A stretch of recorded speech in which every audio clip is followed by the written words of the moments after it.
Rise, my son. Rise, my son. Rise. Testing, 333. Testing. What? Hey, kid. Hey. 4:26 a.m. Oh, we're fucking up early again, aren't we? We're up early all the time. Come on, kid. Cheers to you.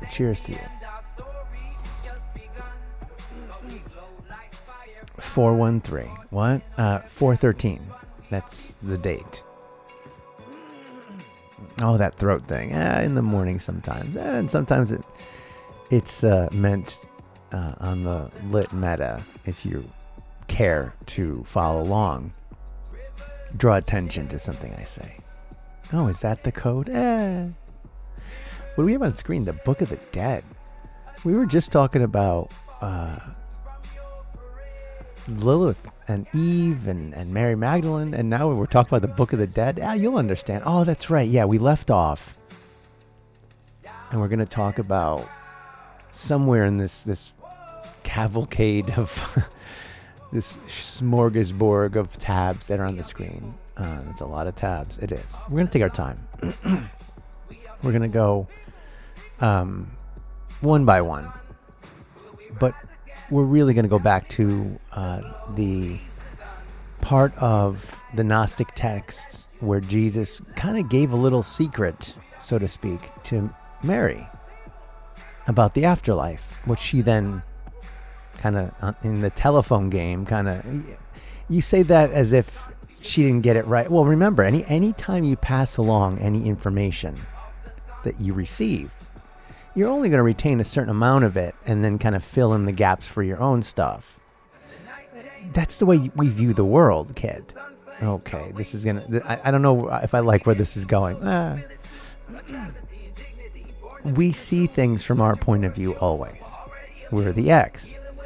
And even if we obtain or attain or absorb, whatever you want to call it, information, knowledge, the light, much like us, the prism, we always bend it a little bit, add a little bit of our style and swagger, our fingerprints on it, and create a story of our own. So you don't think that what Jesus told Mary was passed along to the disciples exactly the way he told her? I'm not sure. Seems like there's a few things missing. But again, I don't want to get stuck there. The Book of the Dead. And this, I forget these characters, who they are. We're not really going to go into this part of it. I'll let the scientists and the anthropologists and all the Egyptologists and all the gists give you a gist, okay, of what this was about. Because I think even then, in our study of Egyptian symbolism, I'm not sure they get it all right. They think they do, but they don't, because they keep putting themselves in it, as they should, I guess. To get the real intent of all this stuff, you almost have to have been there, okay, or go there one day. And then we talk about, we're going to go into this. Is that cool? Okay, yeah, go nuts. We're still in the witching hour. Yeah, a few more minutes. By the way, was Our Lady a witch? Oh, Sarah, she's... Which witch are you talking about? Sarah or Alanis Morissette? Oh, I see why you went there. Yeah, you're talking about... It's interesting. To answer your question, was she a witch? I don't know. I think she might have been connected. We're going to prove it. Oh, really? Yeah. Well, I don't know if I'm going to prove it, but it's my interpretation, because great art, and she makes great art, always leaves a space for the viewer, the listener, the experiencer to put themselves in it, to find an X somewhere in there and then kind of have their own journey. And whether or not the intent by the beautiful, wonderful artist carries all the way through to the viewer, the experiencer. That's the thing about art. Sometimes what you intend with the energy, the origin point of the energy, doesn't always line up for the viewer or the experiencer. The vanishing point doesn't always align perfectly, and that's fine. That's the beauty of art. You find yourself in it. If you make art like this wonderful witch, and I'm not using witch in a derogatory. I think even she would understand the tongue-in-cheekness of what I'm saying 5 minutes in. And as would Alanis Morissette, the Lilith of the 90s. Ironically, she had the Lilith Fair, and she's more Eve than Lilith. And Alanis Morissette, oh God, Alanis Morissette, yeah. Two badass bitches who were, say it with me, Stewie Griffin, the soundtrack of the 90s really was Alanis Morissette and Sarah McLachlan. Like, I remember going through the halls of some of the girl floors, the female floors in Yukon, and you would hear, if not a Jagged Little Pill, you'd hear Surfacing, or dare I say it, Mirror Ball, the live version of it. I mean, they were the soundtrack of the 90s for a lot of women who found themselves in their work, because a lot of the work was about relationships. Relationships. And the thing about a relationship, if you plot 2 points, an X and a Y, you have an instant relationship. And you could find yourself in there somehow when you put yourself at Z. When you look at it from afar. I don't see where you're going here. You'll understand in a second. And sometimes you could find other things in there. That's the great thing about art. In other words, you could take it on the lit, or you could take it on the meta, or you could just take it. Right? Like, that's what the ladies in the night say. Hey, just take it. Do what you want with it. I know what it's about. But find yourself in it and find a purpose of your own and do what you want. There's the intentional, and then there's the unintentional. Even the unintentional is intentional, right, Phineas? Phineas who? So the album Surfacing, an interesting album, a wonderful album. If you've never heard it, oh boy. If I'm introducing you to Surfacing and Sarah McLachlan, oh my God, that's so awesome. What is another word for surfacing? We're going to go, is this what we're talking about? No, we're going to go talk about where we left off with,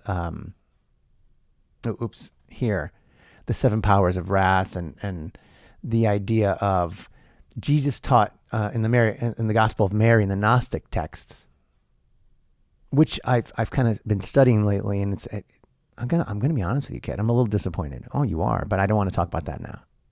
Disappointed in Jesus? Not necessarily. Disappointing at the options we have presented to us about what this life is all about. And in another recording, probably the next one, I'm gonna go into that. Very disappointed and kind of confused. And that's probably how Sarah McLachlan felt about her life. I can only imagine when she wrote Surfacing. She was disappointed and confused and was like, this is what life's about? Holy fuck.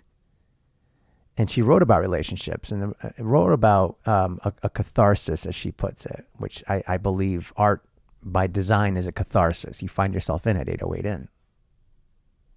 And you find something out of it after the fact. And if you do it right, correct, my lady? You didn't say anything yet. If you do it right, in other words, you just let go and stop holding on, and you just have a sweet surrender. A beautiful thing happens. Maybe an angel finds you. Oh, that's kind of corny. Not really. Real quick, let me possibly change the way you think about not only this beautiful artist, but the album Surfacing. Because we'll talk about what it means on the lit, the meta, but also on the lit meta. In other words, what I kind of see in there. It doesn't mean that's what the intent was. I think I have to trust that the intent of Surfacing was exactly, and we'll talk about that in a moment, what this young woman, at least at the time, said. But it just feels like there's much more intertwined in there. Like a little magical touch that a beautiful witch would have had when she connected to the energies of the earth and the universe. But let's move on real quick. Again, this either is total fodder and nonsense, or it might completely change how you'll ever look at this album forever. Really? No, I'm interested. I'm buying in. You ready? Go for it. What's another word for surfacing? Rising up. You could say like a phoenix, right? Or a resurrection. Adia. Oh, by the way, that song we were talking about where we think it's like a slowed up it's building a mystery. And the interesting thing about Adia, something about it seemed very cosmic to me. There's a better way of saying it. There is. But what is Adia? Like, what does that come from? It's an interesting, it sounds very astral and ethereal. Adia, like a goddess, right? Almost like Lilith in a sense, or her daughter. And I won't go into the lyrics too much. They're on your screen. But it's Adia, I do believe I failed you. I know I've let you down. And it talks about, I had my way of loving you, but I fucked up. Sorry. I kind of did what I had to do. I tried to find a way to get through this stuff I was going through, and I had to do what I had to do. I tried to figure out what went wrong. You can blame me if you want. Listen, there's no one left to talk to, honey. Just look within, you'll understand the truth. And there ain't no one to buy our innocence. You could say that I succumbed to the sin, if that's what you want to call it. Blah, blah, blah. And it's like, who is she talking to here? Adia is not a guy. And it's probably not a gal or a girl. It's an energy, I can only imagine. Is Sarah McLachlan Christian? I'm not sure, though. If you think Surfacing is littered with Christian references, you're right. 1143 in. It's littered with that. But I think she identifies more as kind of like a spiritualist. But there's words like misery and betray. There's a lot of building blocks here for something grander. It's easy. We all falter. Does it matter? Because we are born innocent. We are not born from sin. It's what we do once we're here. And how we handle that. Does it matter? Does it matter? She keeps saying it 3 times. When you say something 3 times, that's important. And well, what is the origin of the word Adia? The name Adia has multiple origins depending on the cultural and linguistic context, most commonly rooted in East African, Hebrew, and Germanic traditions. Valuable gift in Swahili. Ornament of God. A jewel. I see where you're going here. Do you? Noble. What do we know about our girl Mary? Well, she was from wealth, I guess, or possibly nobility. Who knows? First daughter. Obviously, cultural significance. You can't hear the word or the name Adia and not think of Sarah, my lady. You stake claim. You put a flag on there. But why? Could it mean loved one? While loved one is not a direct dictionary definition of Adia or Adia, the name is very closely linked to the sentiment of a gift, like we said before. What is the greatest gift, my lady?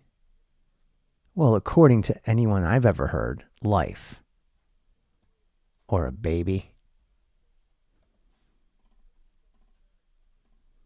Loved one, beloved. But where are you getting here? Because now I'm confused. Okay, you ready? Root can relate to daughter or precious one. We talked about that before. The gift of a loved, valued person. Now, again, I'm not going to say, what I'm about to say doesn't mean that's what, I'm not intimating 1414 in, I'll get enough of the time, that Sarah is intimating this and coming out and saying it. Sometimes when we create art, and we know that in our own art, we created an album, right? Oh, that's not it. Where is it? Ah, damn it. It's here somewhere. We'll get to it. Called 33 Acts. Collection of audio poems that we used AI to create the music part of it, but we wrote it. It's we thought an autobiography, not much different than what this woman was doing. Kind of a reflection of a catharsis. It's very autobiographical. It's nine audio poems. I always wondered why it was 9. Now I know. It's 3 acts. The first 3 songs, the middle 3 songs, and the last 3 songs. And I didn't understand what I was writing. I just was writing it. It just kind of was connected. And I was kind of putting myself in there. And then, well, it kind of overtly becomes the story of someone else. We'll get to that in a second. And I was like, whoa, I can't unsee it. That wasn't my intent. And I'm not equating, but holy shit. Let's say a certain forever man makes an appearance. Who was the supposed daughter of Jesus, born of Mary Magdalene, according to the Gnostic text? Oh, the most common name attributed to the daughter of Jesus and Mary Magdalene is Sarah. I just tingled. Me too. Did you tingle, my lady? You'll never hear this. The legend of Sarah. Sarah la Kali. Saint Sarah the Black. While traditionally honored by the Romani people as a servant of 3 Marys who arrived in France after the crucifixion, alternative theories popularized by books like The Holy Blood and the Holy Grail and the Da Vinci Code reinterpret her as the biological child of Jesus and Mary Magdalene. Because even in our audio poem anthology, 33 Acts, I don't know if I want to call it an album. This is an album. What we did was something different. We won't equate. The last song on the album, it's the title track, 33 Acts, parentheses, Diamond Eyes, or / Diamond Eyes. Diamond Eyes. Don't think of the eyes of... Go on the meta. It's kind of... We never understood where that song came from. It's... Tell him, Mary. It's as if Jesus had one last night with his angel. We literally, one of the lines of the song is, let him know that this devil had his angel one last time. Basically, if I'm going to die, then let me go down in flames. When they call our names, let him know that this angel had his devil one last time. You want to call it sin? I call it love. She was my love. And just maybe, that created a little something. He left her with a gift.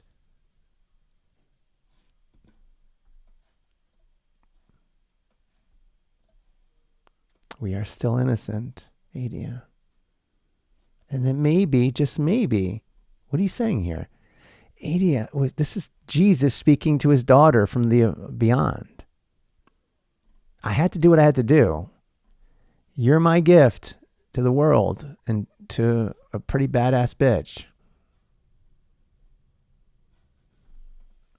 Sorry that I had to go. You want to blame me? I had a higher calling. Show you all the beauty that you possess. If you only let yourself believe. Again, a little bit of a stretch for some, but this is interesting. There's a Holy Grail metaphor, meaning the Holy Grail wasn't literal. It was the bloodline of Jesus. And so forth and so forth. Interesting, right? I would say so. Interesting. Oh. Angel, the lyrics. Go right to here. You are pulled from the wreckage of your silent reverie.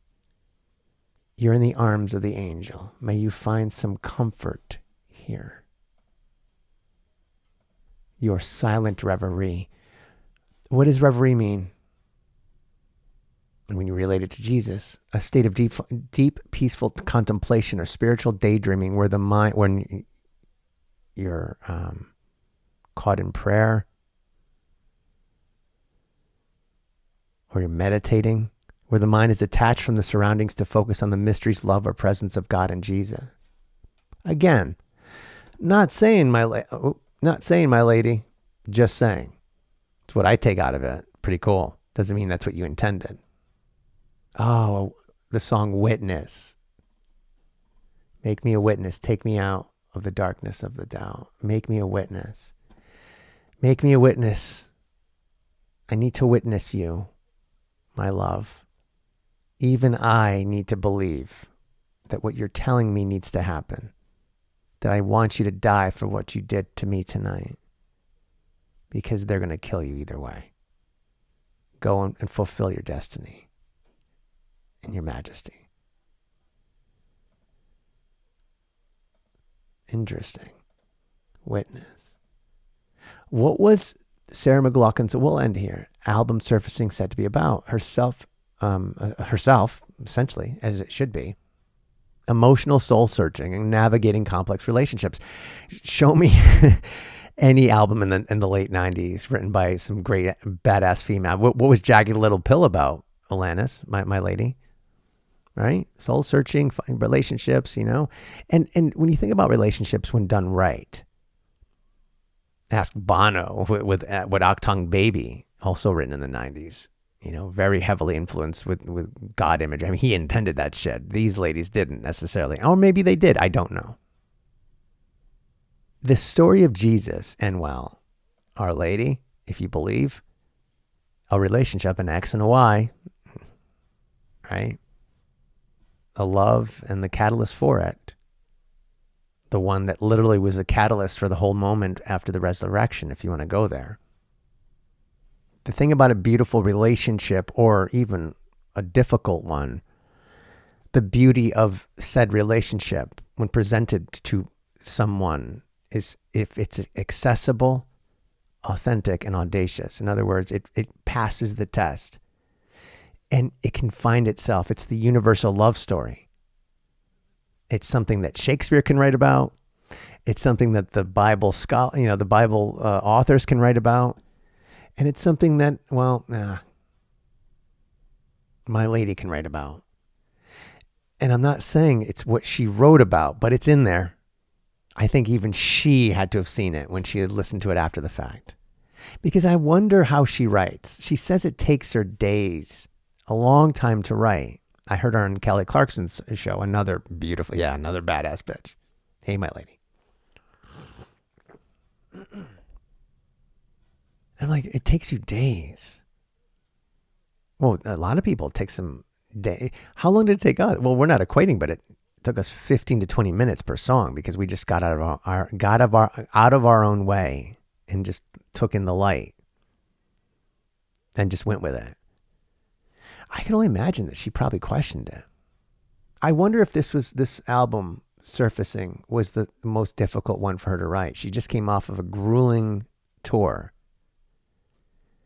and probably felt beaten and battered.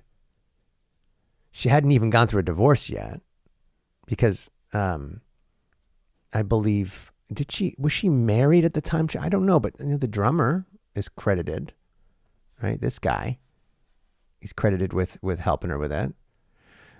So who knows? I'm not going to, I think I've kind of overstepped my boundary. I'll leave that there, my lady. God bless you. I'll leave you there. I'll leave that there. That can go. We'll leave that there. We'll leave that there. That can go. I think we all bore witness to this. What was it on the meta? Exploration of the human dichotomy between our inward and outward selves. Oh, interesting. That's what the Gnostics talk about. They tend to go into the meta. You have an inward self, a soul, an energy. You are separate from the vessel that you're driving in or you're riding in. Don't confuse the two. And you actually see that or read that in the Bible. Jesus is telling you, or us, don't confuse who you really are inside. Because all of it's just a facade. It's the outer shell. You are something inside. And as we like to say, the analogy of the bird coming out of the egg. One day you become free as a bird, to fly up high. And you can do that on the meta or the literal at the end of your life. With all these, with the birds and who knows. But on the meta, it's breaking through the, acceptance of the ugly, a sweet surrender to who you really are. And I guess she was, leaving Las Vegas was a powerful impetus and inspiration for a lot of people in the 90s. All the nasty things, just giving in to who you are and dealing with it. The first step of all the 12 steps is, admitting the problem. Vulnerability and resilience, catharsis and grounding. She used it to regroup and find her soul again. There's that word, catharsis. Being responsible for her own happiness rather than other people's shit. My lady, that's called taking agency and authority of who the fuck you are. In other words, you are the origin of the energy. You are not the vanishing point. You determine your path, your orbit. And you took it back. You said, fuck it. Would you like to know about the specific inspirations behind the hits? No, I would not. What is it on the lit meta, especially all the Jesus references? Surfacing is a deeply personal recovery project. A resurrection. Following Sarah McLachlan, you're putting that in. I am. And I gladly will. Because I see it on levels. I see it on the female's level, the woman's level. I see it on the angel's level. And I see it on his level. Or maybe her level.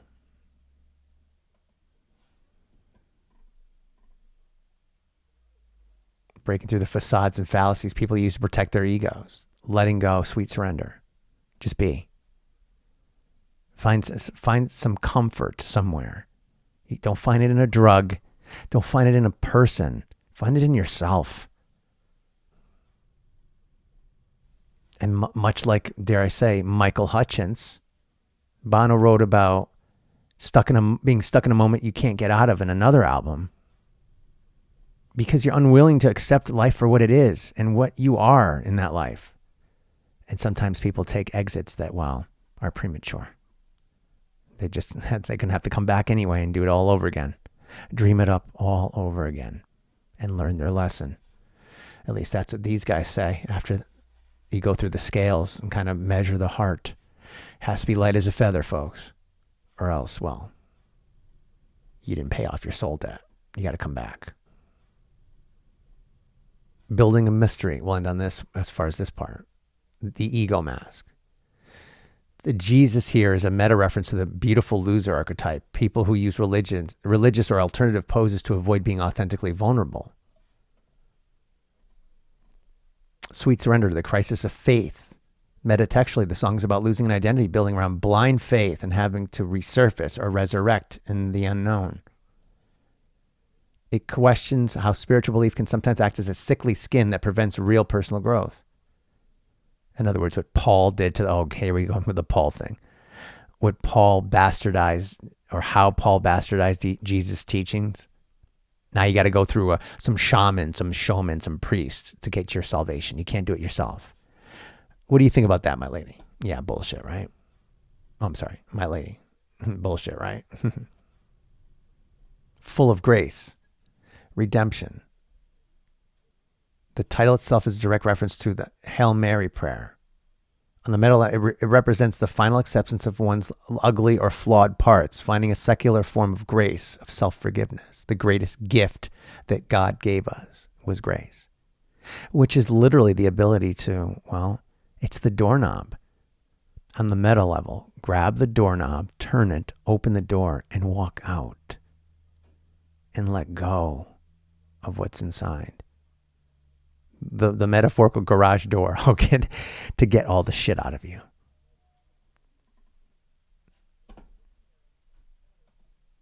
Right? Does it really matter? Let it go. Right, my lady? Witness, the need for validation. What? often interpreted as an existential conversation with a silent God or paradise. This song explores human desire to be truly seen or witnessed in their surface. And then if there's other references here, there's the one about the keyboardist who the heroin overdose, and then there's HIV/AIDS and Hold On, and we talked about Adia already. I think we've kind of set this up enough. Thank you, my lady. It's a beautiful form of art that you make. I got the message. And so did he. And so did they. Right, my lady? Let's go back here. I think we're in 3013 in. Let's go. In the Gospel of Mary, the 7 powers represent... We good? That was pretty cool. We can't prove it. Do we need to? It's the way I see it. You take things on levels, kid. Lit, what it is, literally. The meta, what you get out of it. The energy it brings to you or attracts to you. And the lit meta. It is what it is and always shall be. It's part of eternity, the story that keeps repeating over and over again, that all existences are built upon. It's the code. And she cracked her own code. Good for her. We left off here with Mary Magdalene. We good? Oh, I'm great. Yeah, very well said, kids. Well said. They are presented as a vision given to Mary by Jesus, describing the soul's ascent past various guardians of the material world. To recap, we've said this before. We have, but you need to say it one more time because I don't think anyone knows what you're talking about. Oh, sorry. That life's a game. We're literally stuck in a game. Not a simulation. Big difference. But the mechanics of how this works, it's a game. This or that, 0 or 1, 1 or 0. We're binary code, a 1 or a 0, right, Bono? So have mercy, let go. The luckiest man in the world. That's what the song Mercy ended up becoming for Bono. Great song. And talks a lot about what we're about to talk about. Letting go of this idea that the most important thing in our life is our life. Our lives. We are the most important thing. We're the energy. We're the witness. We're the experiencer. We're the passenger. Right, Bono? Passengers. That's all we are. Even Brian Eno knew that. Or knows that. Is he still alive? I hope so. And at the end of this game, when we've learned our lesson and done our thing, it's time to go. Time to go outside, like the Wii says. Go out and play. But just like AI does, and anything else that's always trying to, like social media, trying to just, keep scrolling, keep sucking you in. You find these energies that try to pull you back. Oh, you don't want to leave yet. Come on. You got plenty of quarters in your pocket. Keep playing, kid. And Jesus and the Book of the Dead talk about ways to break free from Lucifer's hands. If you remember the very beginning of this thing, it's up here, the title, if you could see it. To break free. I'm no longer, you no longer have a hold on me. I am me, right? Right, my lady? I determine my faith, my power, and my legacy. And Jesus, I could only tell this next part, he learned it from the Book of the Dead. There is more than enough. Let me put a bow in the whole game thing. It's an allegory, a game. Pick one. Because at the end of the day, this is all just chess. And if you want to make more of it, you put an allegory on top of it, meaning why you took the pawn or you didn't, some higher level relationship of some sort of, you know what I mean? You add some embellishment to it, but this is all just a fucking game. And where my disappointment comes in, I'm going to be honest with you, is the Bible, at least the modern day Bible or translation, is kind of like, there's a better place someplace else. But for now, we're stuck here. So use this to live a better life here. Oh wait, are you shitting on the Bible? Is that not a good thing? I'm not saying it's good or bad. I'm just saying it's just disappointing. Because it's like, well, why do we have to go someplace else that's great? Why don't we make this great? Like in our song Paradise. Hell sounds great and heaven nice, but I'd rather just live in paradise. Like, I believe what you're telling me, but we're already here. We can make this better. And the Gnostics teach, like, all this is kind of bullshit. And Jesus was telling you it's bullshit. And we're just a passenger in a vehicle. Don't fall in love with the vehicle. Don't fall in love with the road or the journey. Just be. It's you. Hi, hello. This is all nonsense. It's very nihilistic. And we talk about with Gemini and a couple other people. Gemini's not a person. I know. That apathy and ambivalence is the precursor to evil. And we'll go into that. What do you mean? In other words, when you don't care, you don't give a shit, and you hand the controller off, essentially that's what you're doing to someone else. You're allowing them to do whatever the hell they want. And if they have evil intentions or negative resonance, they're going to take advantage. Thanks. Oh, great. Someone else has given away their power to me. Cool.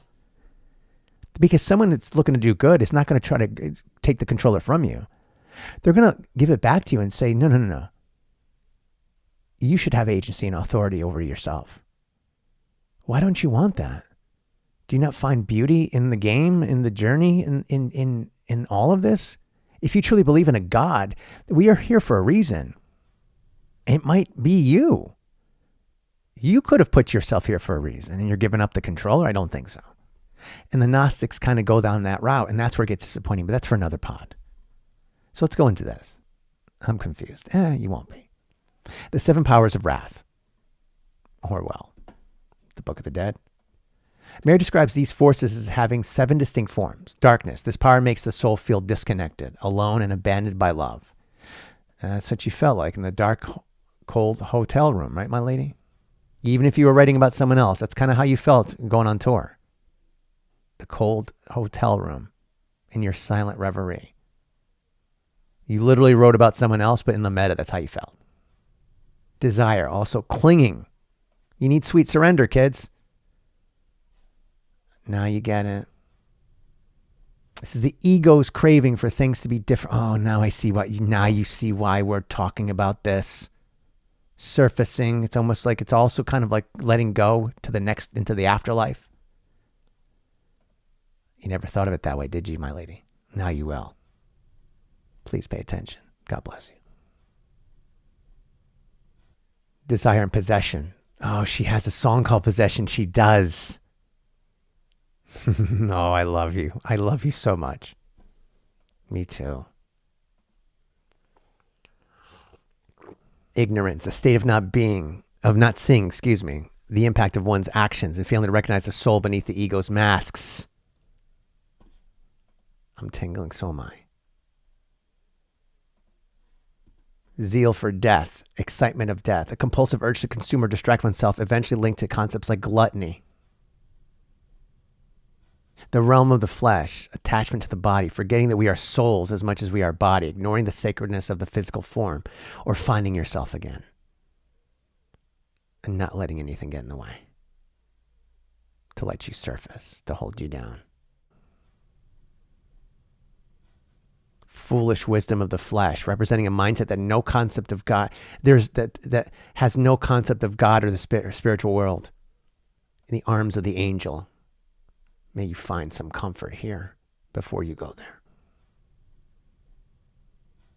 The wrathful wisdom, the rage, a destructive anger that hurts others and silences truth.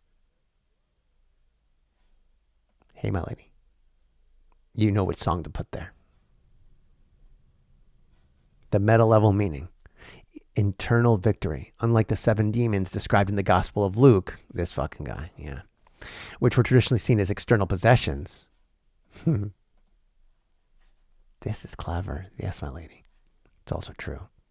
The blueprint for sin. Some scholars believe that does sin exist? Sin is bullshit. Just like guilt and shame. It's all created by us, not by God. Guilt is not of God. It's of man And that's the fallacy. We project ourselves on others because we cannot accept who we are inside. And that's why we're here for the game. We're trying to learn that and purify. You know what God said? And if you believe you're God, I need to go learn a fucking lesson. I need to go in the playing field. I need to take my ego away. And I need to go learn a fucking lesson. I need to go do some shit. But even in learning that lesson, I'm going to push my problems on others. On woman, on God, on sin, on an original sin. You know, I'm in Lucifer's hands. Oh, it's someone else, something. No, you got to break free. Bullshit. And it might have, started the 7 deadly sins and all. Sins. It's such a bullshit. But I can't put a Z there. You kind of already did. Ascent to silence. By overcoming these layers, the soul finally attains the rest in the silence, signifying a return to the true divine source.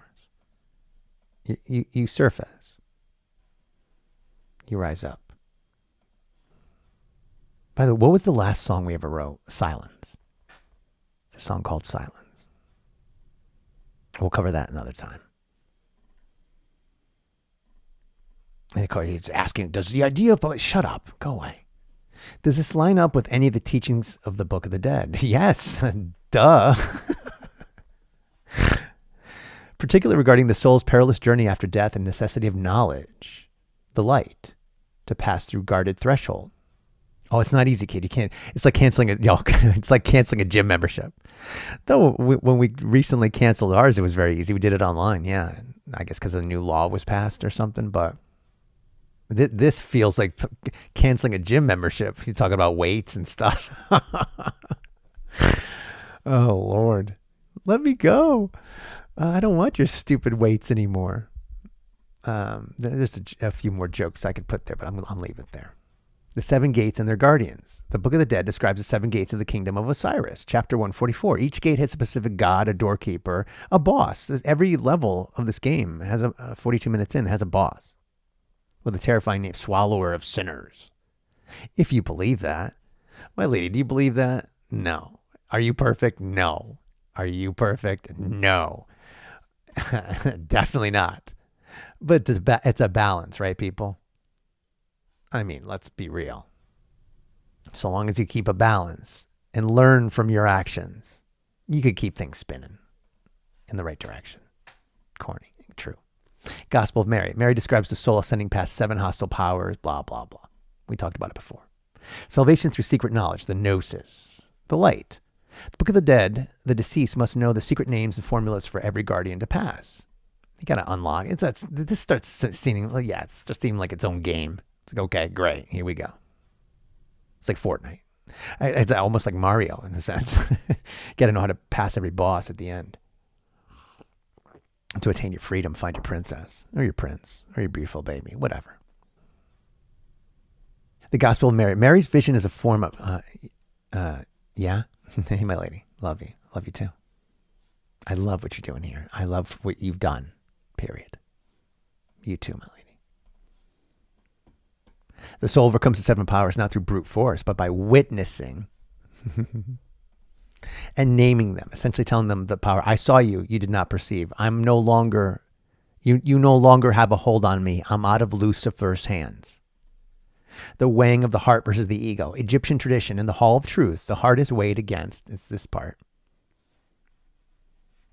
a feather.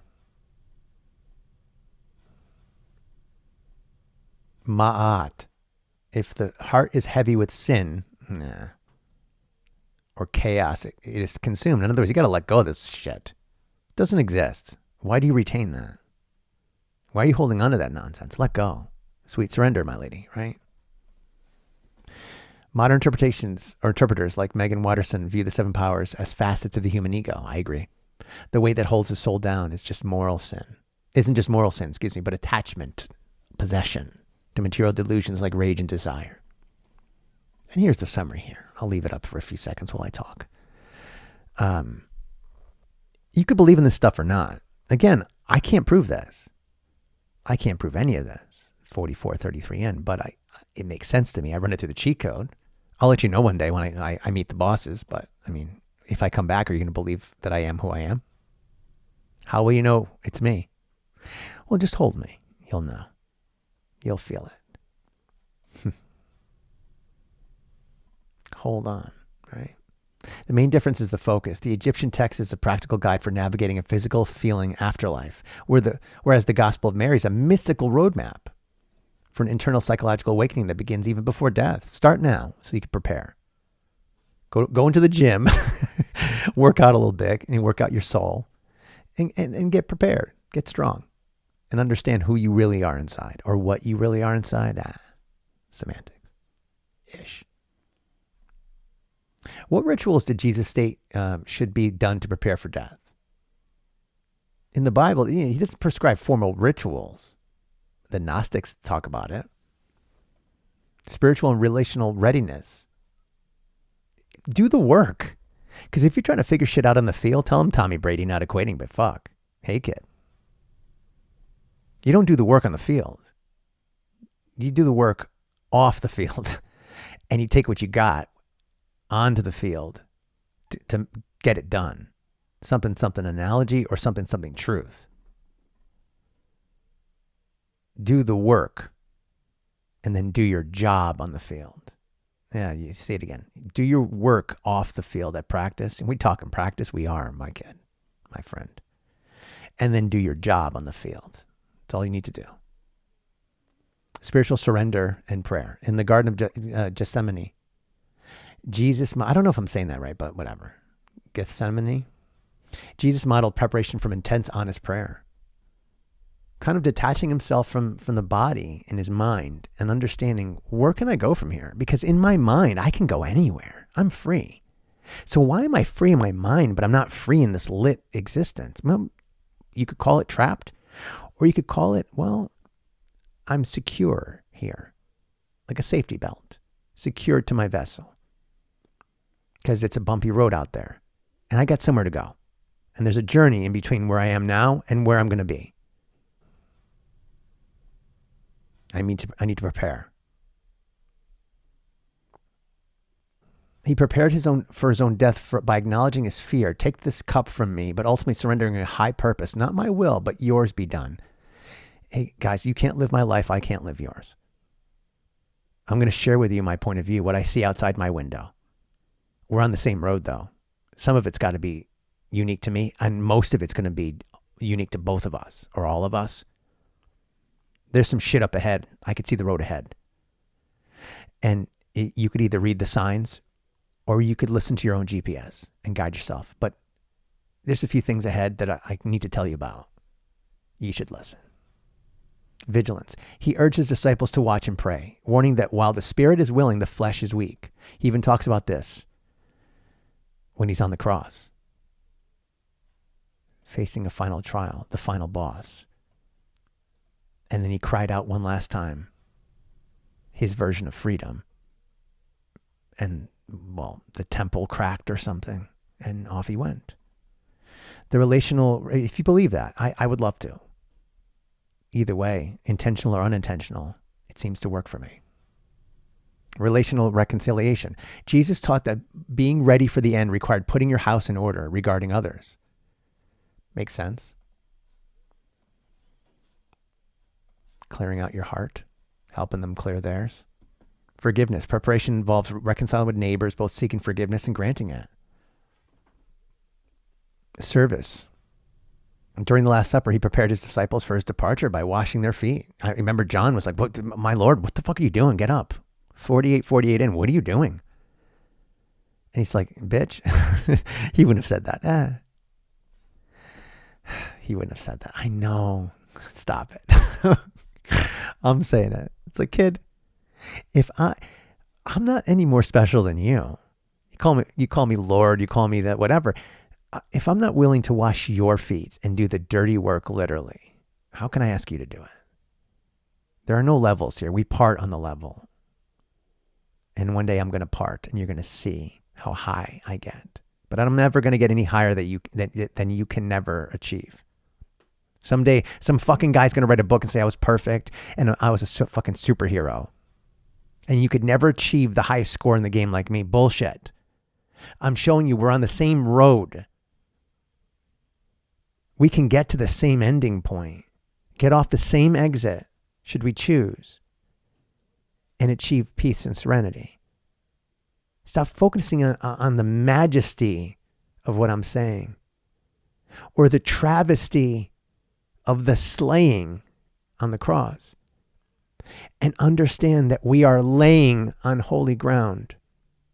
Every night when we go to bed and practice dying, let's practice that together and let's talk about it. Because the greatest gift is life, but the greatest love is God. Right, my ladies? And one day, once we're prepared, we'll finally get to open that gift. For now, we need to pray. Bow your heads, my friends. Preparation involves reconciling with neighbors. He's washing his feet. Symbolic and physical anointing. While not a command for all, Jesus explicitly identified anointing as a prayer. Do you all get what I'm saying? I might be channeling something or I might be projecting something. Either way, please take it for what it is. Preparation for burial. And then so forth and so forth.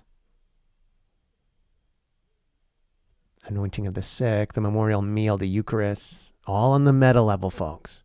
But a beautiful, powerful, even, right, my lady, he had a gift of some beautiful meta concepts, a beautiful way of saying it. Drink from my mouth. He didn't mean literally. Take my words and take them in, absorb them, do something with them. This is knowledge, take it in. This is the light. Drink from my mouth. Dying daily. This is the practice we talk about. We die daily. What are you going to do today? Live life like today's your last. Because really, it's just a bunch of your last days all strung together is your life. On the meta level, Jesus, do y'all get it? He stated that the true ritual for death is how one lives. Denying the ego, he taught his followers must take up the cross daily. What have you done for me lately, or done for yourself, or for your brother or sister, beautiful baby? You've got a job to do. Every time you step in that field, you got a job to do. Do it. And then when you leave the field, reflect on that. Get better. Understand what you did and what was done to you. Forgive your trespasses. If you threw an interception or two, okay, it's cool. Next time, learn to read the defense better. But don't be afraid to step back on that field. You were born to rise.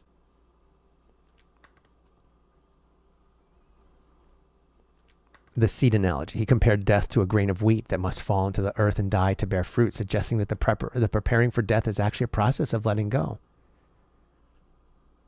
of the ego to find eternal life. Reap what you sow. What other parts of the Gospel, Mary, stick out to you in this convo? Beyond the seven powers, several other... We'll end here. We'll end after this. Beyond the seven powers, several other radical themes in the Gospel, Mary, stand out for their unconventional view of human nature and authority. There's no such thing as sin. See? Finally you got there. I know. In a stunning departure from the traditional theology, the Savior tells disciples there's no such thing as sin. Instead, sin is defined as an adultery. Oh, adultery. I know, my lady. Yeah, so stupid. Of the soul.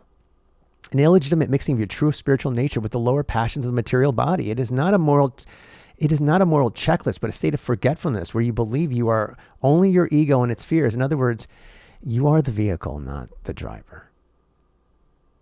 And you hit a pothole or two. Bad analogy, I guess.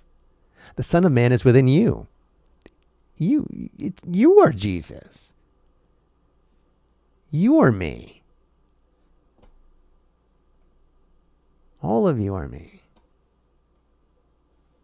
While the Bible often uses Son of Man as the title of the external divine Jesus, this gospel tells disciples, Son of Man is within you. Follow after it.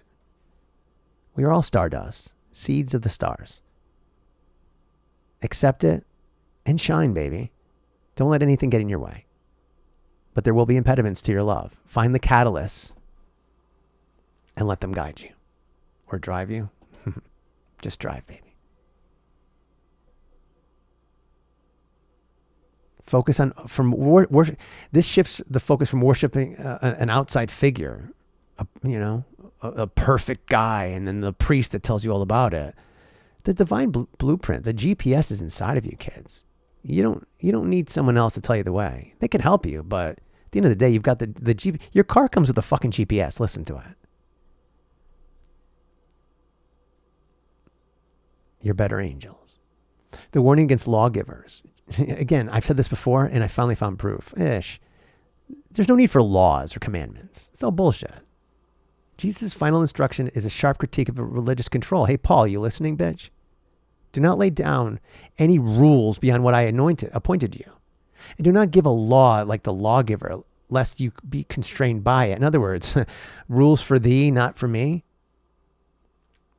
Catholic Church. Vatican. I'm looking to my right. Pope. This suggests that, although I'm digging Pope Leo, but I'm not digging what he represents. Sorry, kid.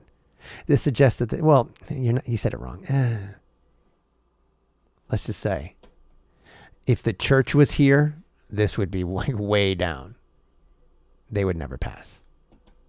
You too shall pass. What? This suggests that the true spirit, not you, Bono, that the spiritual freedom is found in inner transformation, not in a rigid man-made religious law. Bullshit. There are no rules or laws. Jesus wouldn't have given laws. Sorry. And I believe, dare I say it, don't go there. I will. I don't believe Muhammad gave laws or rules, but I could be wrong. I believe they would have known better if they were truly the second coming. Mary's the perfected man. Yeah? Hey, my lady. When the other disciples are terrified and weeping, they're a bunch of bitches. Oh, kid. After the crucifixion, Mary stands. Yeah, basically. Yeah. Go ahead. I concur. Right, Sarah? They're a bunch of bitches. Leave me out of this one. I'm sorry. But yeah, kind of. It's still beautiful, fucked up, man. Yeah. Anyone? No. Mary stands up and comforts them. She tells them to praise Jesus' greatness because he has prepared us and made us into men. Well, I didn't say it that way, but yeah, kind of. I was speaking to them. It was like a pep talk, like in a huddle. Yeah. Before we hit the field. In Gnostic terms, becoming a man or a complete human meant reaching a state of spiritual perfection and wholeness that transcends gender. Yeah, kind of like that. Yeah, sure. I think there's a more artistic way of saying it. The conflict with Peter. Peter. Oh, this fucking guy. He never told. Too much ego. Yeah, he's a true man, this Peter guy. Grabbing the knife. Whoa, cut your ear off. Ironically, because you don't listen. What? Nothing. What, did you know him or something? I've known a lot of Peters, and I might have known this one once, but who knows? The text highlights, we move on. The text highlights a deep tension between spiritual authority, Mary, and the institutional authority, Peter, the lawgiver. He's portrayed as hot-tempered and jealous of Mary's private relationship, or revelations. Yeah, same thing. Asking, did he really speak with a woman in private? You're giving away the game here. I am. Did he prefer her to us? Yeah, bitch, he did. Because he ain't gonna fuck you. Okay. This part of the story. Go on. This part of the story reflects the real world struggles, but be careful. Okay, I'm sorry. Don't denigrate who I am. I'm sorry, my lady. This part of the story reflects the real world struggles of women leaders in the early church. See? I know. The final ascent. Surfacing. Into silence. The gospel ends with a beautiful description of the soul's ultimate destination. After defeating the powers, the soul says, I travel toward repose, where time rests in the eternity of time. I go now into silence. Oh boy, kid. Our song, yeah, silence. The teaching stops here because in Gnostic thought, the highest truth cannot be spoken. It can only be experienced in the stillness. Can you please quote the final ascent? And it does this. I'm like, oh, Jesus Christ. One more time. Can you please summarize it for me? Fuck. What did the gospel say about the fire? Oh, jeez. All right, here we go. One more time. And I even misspell it. And I misspell it and it's still. Can you briefly summarize? Okay. Motherfucker. Be careful. Technology, I know.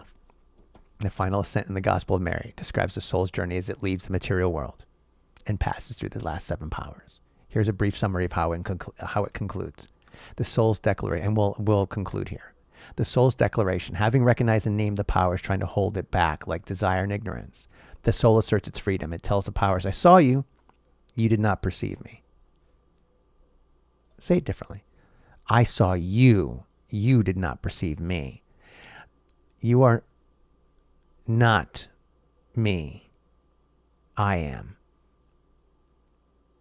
I'm no longer in your hands. I am free. Right, Bono? From Lucifer's hands. You no longer have a hold on me. Breaking the chains. The soul explains that it has been released from a world and that the chains of forgetfulness are temporary. It's a sweet surrender. I'm no longer your possession. The destination, the soul travels through a state of repose, rest. The final state, it ends its journey where time rests in the eternity of time and finally enters into silence, eternal peace. Essentially, it is a move from noise, attachment, and conflict, the interference pattern, into a state of permanent divine stillness, a reckoning or a reconciliation, a coalescence with the one, the monad. I once wrote a song called SiLENCE.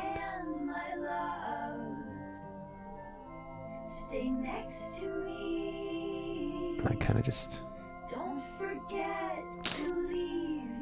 for anyone that wanted to see it, and it talks about that.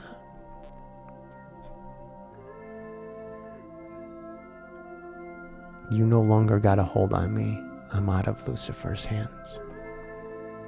My friends, 101 in, 101.43 to be exact. What do y'all think? I got to pee so bad, me too. How do we end this? You have reached the end. Game over.